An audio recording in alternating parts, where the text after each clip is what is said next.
Mungu hawapi watu ambao hawana matarajio. Watu wenye matarajio huwa kuna kitu wanapokea kusawasawa na matarajio yako.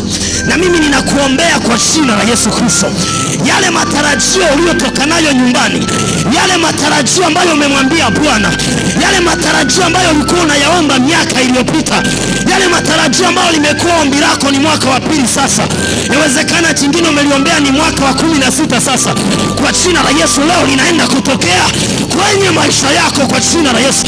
Nasema linatokea katika jina la Yesu Kristo.